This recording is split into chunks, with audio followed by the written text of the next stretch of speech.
इस मर्तबा कथा पेश करता है आप सभी के सामने कि आखिर सरदार पटेल ने गांधी के बारे में क्या कहा था। मैं हूं आपके साथ मिहिर जैन। सरदार पटेल और 55 करोड़। सरदार पटेल की सुपुत्री श्रीमती मणिबेन पटेल की साक्षी कपूर आयोग के सामने हुई। श्रीमती मणिबेन की दैनंदिनी 25 जनवरी से प्रकट है कि 13 जनवरी को सरदार पटेल ने सर्वश्री मथाई, चेट्टी, पंडित नेहरू और गांधी जी के साथ 55 करोड़ की राशि के विषय में विचार विमर्श किया था। गांधी जी की आंखें भर आई थी और उनके शब्द कठोर थे। उसके बाद सरदार को दुख हुआ।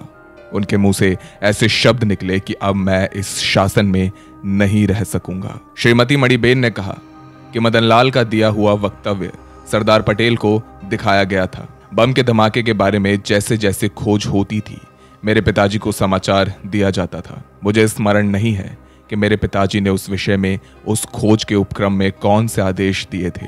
वे देश रक्षा की दृष्टि से किसी को गिरफ्तार करने का आदेश तब तक नहीं देते थे जब तक उनके पास वैसा कोई ठोस प्रमाण ना हो। My father would not order the arrest of anybody unless he had positive proof that the arrest was for the protection of the country.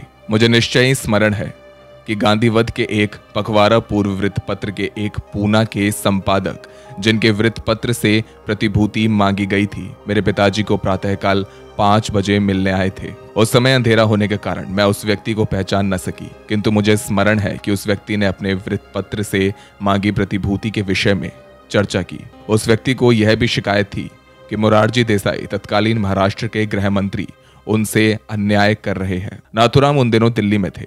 नाना आप्टे भी वहीं थे।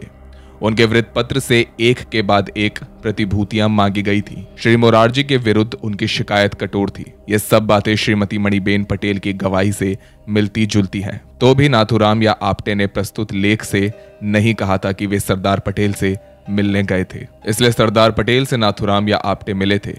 वह बात उस प्रातःकाल के अंधेरे में मिले व्यक्ति के समान अंधेरे में ही रह गई। श्री राजगोपालाचारी द्वारा लिखी पुस्तक गांधी जीज टीचिंग्स एंड फिलॉसफी का न्यायमूर्ति कपूर ने अपने प्रतिवृत्त के पृष्ठ 185 पर उल्लेख किया है। राजगोपालाचारी ने अपने पुस्तक के पृष्ठ 20 पर लिखा है कि 30 जनवरी 1948 को गोडसे ने गांधी जी को मारा। उस समय सरदार पटेल को लगा कि एक ओर से पाकिस्तान हिंदुस्तान के विरुद्ध दुष्ट सैनिकी व्यूह रचने में व्यस्त है और दूसरी ओर गांधी जी पाकिस्तान को यह बड़ी धनराशि देने का हट कर बैठे हैं। इसलिए हिंदुओं को गांधी जी पर क्रोध आया और उसी क्रोध में गांधी जी का षड्यंत्र खड़ा हुआ। उस समय शत्रु को 55 करोड़ रुपए देने की जो मूर्खता शासन की थी, वह इस गुट को अक्षम्य लगी और गांधी विरोधी महाराष्ट्र लड़ाकू दल को ऐसा लगा कि गांधी जी ने इस देश को हानि पहुंचाने वालों की बात सुनी।